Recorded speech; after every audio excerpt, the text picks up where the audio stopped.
Hi guys, so today I'm going to be unboxing the iPhone 14 Pro. And this is the case, or the box it comes in. So first I need to take this off.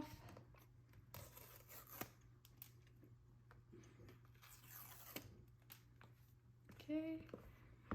Dun, da, da, da. Ooh, space gray color.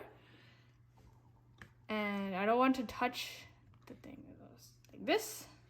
And then here's all of these on the inside. Okay, so I'll be back once there's a screen protector on this.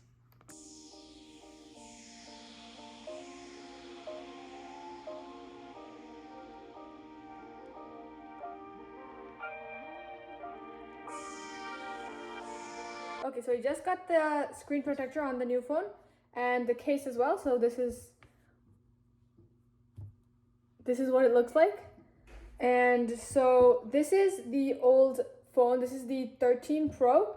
And for comparison, this one is the 13, just the 13. Okay, so I turned the big light on, this is for comparison. So this is the 14 Pro. The camera is like this. This one is the 13 Pro. And then this one is the 13. So this one only has two cameras, or two of those. Okay, so let's turn this one on now.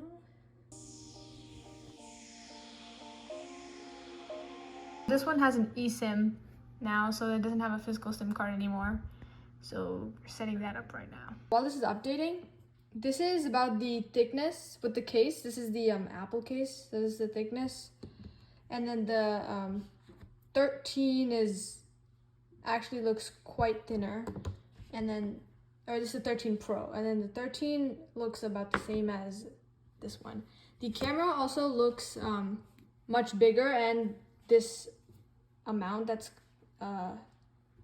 basically coming out a little bit has seemed to increase compared to the other one, because this one only comes out this much. So guys, here's the phone.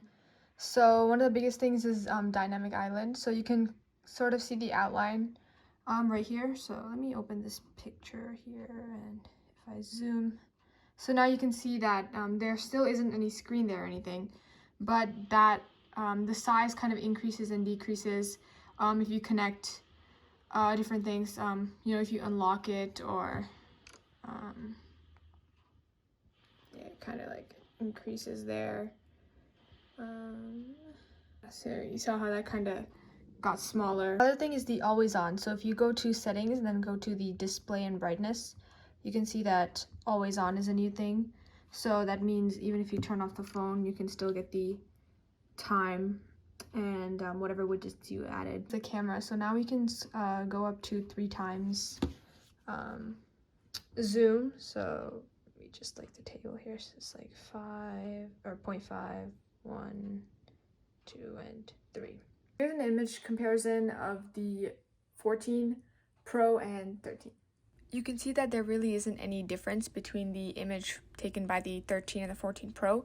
However, the image taken by the iPhone 13 is 990 kilobytes, while the iPhone 14 Pro is 1.9 megabytes, so it's much bigger in size. Yeah, that's the end of the video. Thanks for watching. If you enjoyed, make sure to like or comment or whatever you want to do, and I will see you in the next video. Bye!